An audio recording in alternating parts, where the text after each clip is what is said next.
सूबनि विच में वसीलनि जी विच जो फार्मूलो तय करण लाइ क़ौमी मालियाती कमीशन जो इजलास 4 डिसंबर ते तलब। नाणे वारे वफ़ाक़ी वज़ीर मोहम्मद औरंगज़ेब जी सदारत हेठि इजलास में 3 नुकाती एजेंडा ते गौर कयो वेंदो। BISP सूबनि हवाले करण ऐं PIA खे खानगाइण बाबति मामलनि ते पिणु गौर थींदो। ज़रियनि जो चवणु आहे त इजलास में वफ़ाक़ सूबनि जो हिसो घटाइण जो फार्मूलो खणी ईंदो।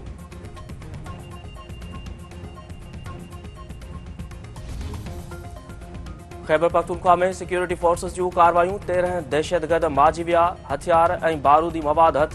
ISPR मूजिबि लकी मरवत में ॻुझे इतला ते पहिरीं कार्रवाई दौरान 10 ख़ारजी दोज़ख भेड़ा थी विया। ॿी कार्रवाई DI खान में कई वई। फायरिंग जी ॾेवट में 3 दहशतगर्द मारिजी विया। मारिजी वियल दहशतगर्द फोर्सेस ऐं शहरुनि ते हमलनि में मुलविस हुआ।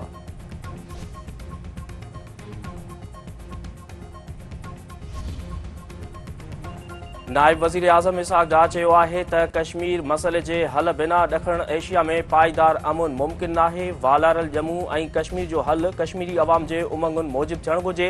हथरादू ज़हानत दुनिया जो नक्शो बदिलाए रही आहे। गॾियल क़ौम जे उसूल जी पासदारी पाकिस्तान जी तरजीह आहे। कुझु अनसर हिते जो अमुन तबाह करणु चाहिनि था। ग़ज़ा में ज़ुल्म ऐं फ़लस्तीनी ज़मीन ते कब्ज़ा फ़ौरी तौरु ख़तमु थियणु घुरिजनि।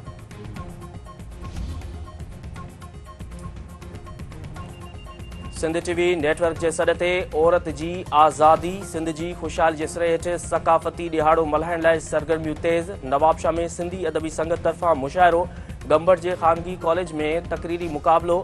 घोड़ाबारी जे हायर सेकेंडरी स्कूल में मुशाइरो। खिपरे में मुख़्तलिफ़ सक़ाफ़ती शयुनि जा स्टॉल क़ाइमु। सूबाई वज़ीर शाहीना शेर अली तरफ़ां सक़ाफ़ती ॾिहाड़ो औरतुनि जी आज़ादी सिंध जी ख़ुशहाली जे सिरे हेठि मल्हाइण जी आजियां।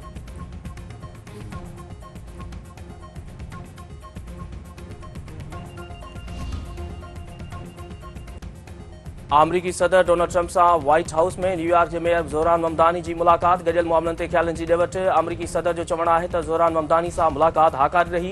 हू संदसि हर मुमकिन मदद कंदो त जीअं माण्हुनि जी उमीदुनि ते पूरो लही सघे। ममदानी नेतन्याहू खे गिरफ़्तार कंदो या न उन ते ॻाल्हि नाहे थी। संदसि कुझु फ़ैसिला क़दामत पसंद अॻुवाणनि खे हैरान करे सघनि था। संदसि कोशिश सां विच ओभर में अमुन क़ाइमु थियो। दुनिया में 8 अमुन मुआहिदा कराया। उन्हनि मुआहिदनि में पाकिस्तान ऐं भारत विच में जंग जो ख़ात्मो बि शामिल आहे। रूस जे सदर व्लादिमीर पुतिन पारां यूक्रेन जंग बंदी लाइ अमरीकी तजवीज़ूं मिलण जी तस्दीक़। संदसि चवणु आहे त यूक्रेन जंग बंदी जे पुरअमन हल लाइ अमरीकी तजवीज़ूं मिलियूं आहिनि। हू मनसूबो तकरार जे पुरअमन हल जो बुनियाद थी सघे थो पर उन जे तफ़सीलनि ते ॻाल्हाइण जी ज़रूरत नाहे। एशियाई राइजिंग स्टार जे ॿिए सेमीफाइनल में पाकिस्तान दिलचस्प मुक़ाबले बाद श्रीलंका खे शिकस्त ॾेई फाइनल लाइ क्वालीफाई करे वरितो।